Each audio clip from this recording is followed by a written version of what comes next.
Salam sejahtera, salam, Om Swastiastu, Namo Buddhaya, salam kebajikan bagi kita semua. Kami dari kelompok 4 Fakultas Ilmu Keguruan dan Pendidikan Universitas Pamulang, program studi pendidikan jasmani. Di video ini kita akan membahas sesuatu yang sangat penting, yaitu otonomi daerah. Kenapa ini sangat penting? Karena membuat kebijakan sesuai dengan kebutuhan dan kondisi setiap daerah. Perkenalkan, saya Nova Reviandi. Saya Muhammad Arif Mulya. Saya Bertus Nama. Saya Muhammad Aisyah Rasulullah. Dalam beberapa menit ke depan, kita akan membahas tentang otonomi daerah. Di materi kali ini kita akan membahas beberapa poin penting. Yang pertama, pengertian dan konsep dasar otonomi daerah. Yang kedua, apa dasar hukum pelaksanaan otonomi daerah di Indonesia. Yang ketiga, apa tujuan manfaat otonomi daerah bagi masyarakat. Yang keempat, bagaimana pelaksanaan dan dampak otonomi daerah terhadap pembangunan nasional. Yang kelima, dan yang terakhir, apa saja tantangan dan strategi penguatan otonomi daerah di Indonesia. Baik, maksud yang pertama yaitu pengertian dan konsep otonomi daerah. Oke teman-teman, secara sederhana, otonomi daerah berarti daerah yang diberi kepercayaan untuk mengatur dirinya sendiri. Namun perlu dipahami, otonomi daerah bukan berarti daerah berdiri sendiri atau terpisah dari negara. Semua tetap berada dalam satu sistem pemerintahan nasional, hanya saja kewenangannya diberi agar lebih efektif. Nah, dengan adanya otonomi daerah, pemerintah daerah memiliki hak dan tanggung jawab untuk mengambil keputusan yang sesuai dengan kondisi masyarakatnya. Nah, lanjut ke poin berikutnya, dasar hukum dan prinsip otonomi daerah. Secara hukum, otonomi daerah memiliki landasan yang kuat, yaitu dari pasal 18 Undang-Undang Dasar 1945 dan Undang-Undang Nomor 23 Tahun 2014. Dalam pelaksanaannya, otonomi daerah didasarkan pada 3 prinsip utama, yaitu yang pertama ada desentralisasi, yaitu untuk pelimpahan kewenangan dari pusat ke daerah. Yang kedua ada dekonsentrasi, yaitu pelimpahan tugas kepada perwakilan pusat di daerah. Yang ketiga, tugas pembantuan, yaitu penugasan dari pusat kepada daerah untuk melaksanakan tugas tertentu. Nah, ketiga prinsip ini bertujuan agar pemerintahan tetap berjalan efektif, tertib, dan terkoordinasi. Oke, selamat malam. Saya di sini akan menjelaskan materi PKN yaitu otonomi daerah yaitu tujuan otonomi daerah. Jadi tujuan otonomi daerah adalah mendekatkan pemerintah ke rakyat untuk meningkatkan pelayanan dan mengembangkan demokrasi terhadap terhadap masyarakat dan keadilan serta mengurangi beban pusat. Sementara manfaatnya termasuk kebijakan yang lebih sesuai kebutuhan lokal, efisiensi administrasi dan hal-hal lain. Dan terus juga peningkatan kreativitas daerah dan kesejahteraan masyarakat yang lebih baik karena pengelolaan sumber daya lokal yang lebih efektif.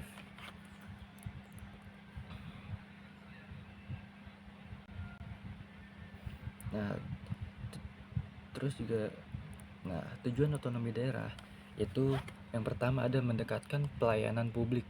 Nah, maksudnya mendekatkan pelayanan publik ini adalah pemerintah daerah lebih memahami dan merespon hal-hal atau kebutuhan-kebutuhan masyarakat di Indonesia. Nah, yang kedua itu mengembangkan demokrasi, memberi uang lebih besar bagi partisipasi masyarakat dalam pengambilan keputusan. Nah, yang ketiga itu ada peningkatan efisiensi. Nah, dan efektivitas pemerintah pusat bisa fokus pada isu makro, sementara daerah mengurus urusan rumah tangganya. Jadi fokus pada kewajiban otonomi daerah sesuai tugasnya. Empat itu mendorong pemberdayaan, menumbuhkan prakarsa, kreativitas dan kemandirian masyarakat serta pemerintah daerah.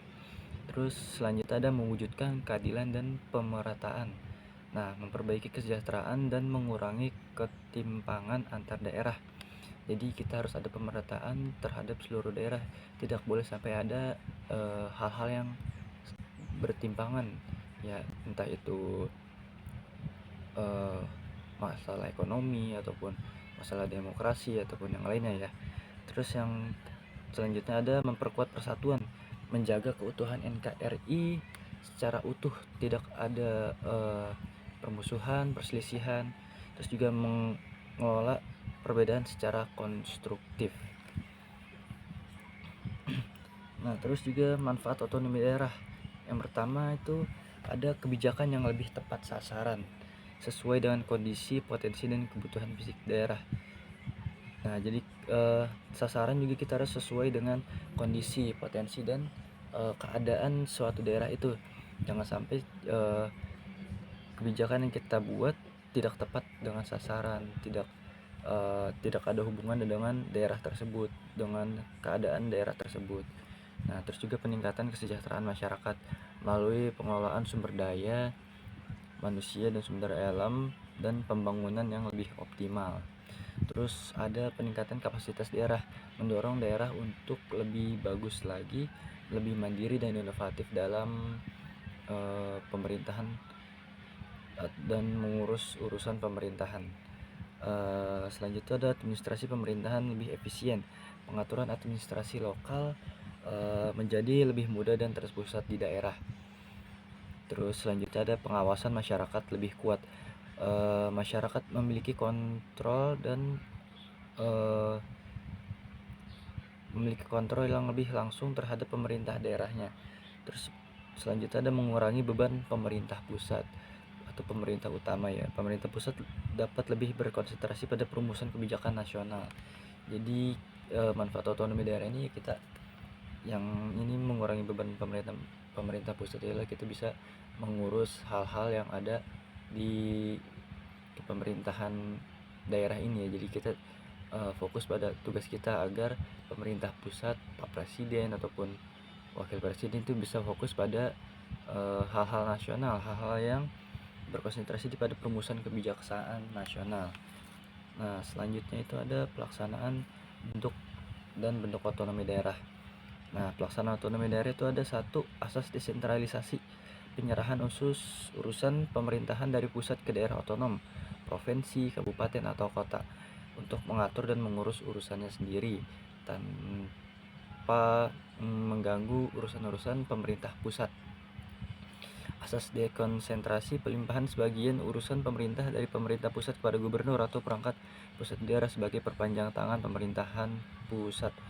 3. Asas tugas pembantuan atau Medebiwain, tugasan dari pemerintah pusat atau daerah provinsi kepada daerah-daerah kabupaten, kota, atau desa yang sudah terpilih untuk melaksanakan tugas-tugasnya masing-masing, tugas-tugas tertentu. Nah, terus bentuk otonomi daerah.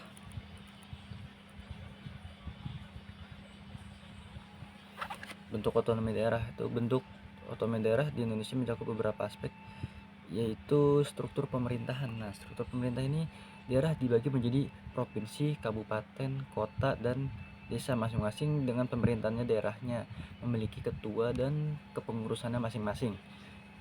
Terus pembagian urusan pemerintah.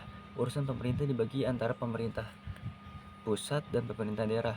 Nah, contoh pemerintah pusat itu yang nasional seperti presiden ya.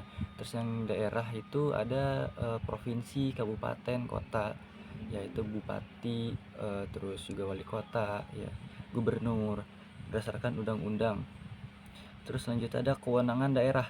Daerah otonom memiliki hak, wewenang, dan kewajiban yang mengatur urusan pemerintah serta kepentingan masyarakat setempat sesuai peraturan. Jadi kewenangan daerah ini harus dilakukan daerah yang karena ini sudah memiliki hak dan kewajibannya mengatur urusan pemerintah dan harus sesuai peraturan ya, tidak boleh keluar dari peraturan yang ada yang sudah ditentukan oleh nasional. Terus ada otonomi nyata dan luas, menganut prinsip otonomi yang seluas-luasnya memungkinkan daerah mengatur urusannya masing-masing secara nyata dibutuhkan dan berkembang di daerahnya, namun tetap dalam koridor Negara Kesatuan Republik Indonesia. Baik, kita lanjut ke pembahasan dampak otonomi daerah terhadap pembangunan nasional. Pelaksanaan otonomi daerah membawa dampak signifikan bagi pembangunan nasional. Dampak positifnya antara lain: 1. Meningkatkan efektivitas pelayanan publik dan efisiensi birokrasi. 2. Adanya inovasi kebijakan daerah yang sesuai dengan karakteristik lokal. 3. terbukanya peluang investasi daerah yang memperkuat otonomi nasional. Namun, terdapat pula dampak negatif seperti munculnya ketimpangan pembangunan antara daerah,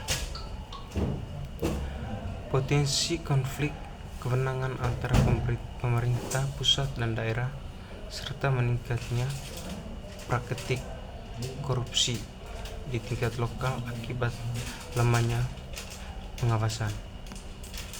Secara keseluruhan, keberhasilan otonomi daerah sangat bergantung pada sinergi antara pemerintah pusat, daerah, dan masyarakat dalam menciptakan pemerintah yang transparan dan akuntabel. Kementerian Dalam Negara RI 2021. Tantangan dalam pelaksanaan otonomi daerah.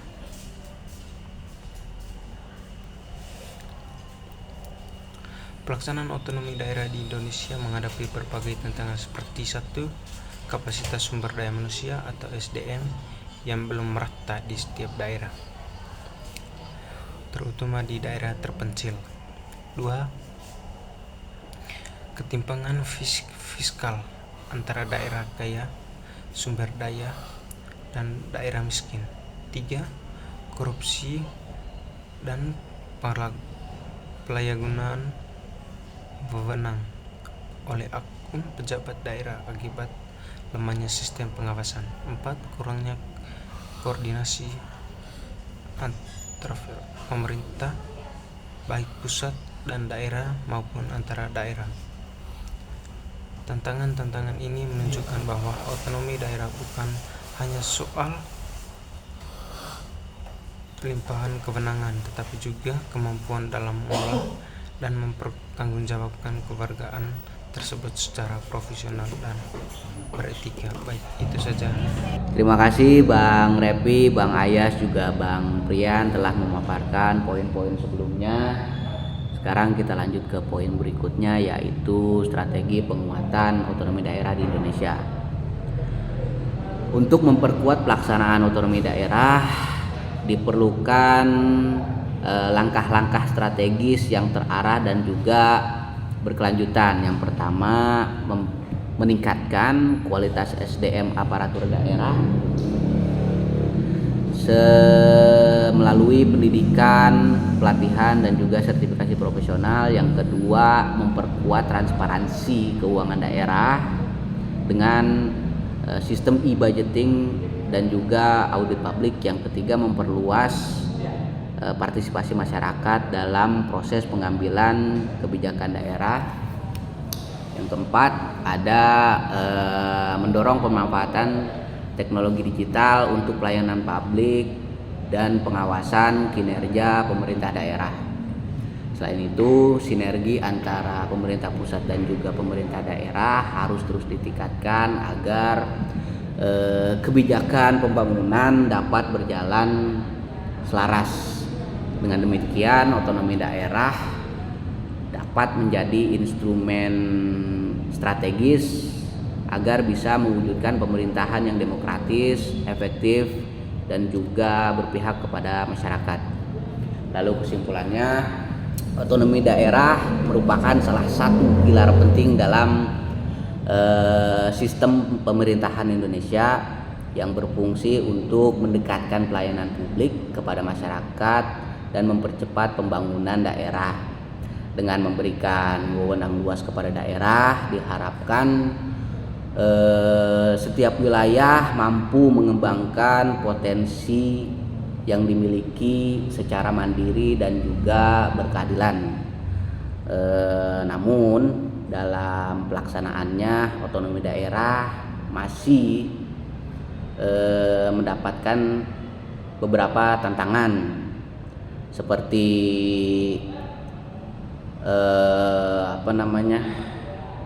ketimpangan fiskal,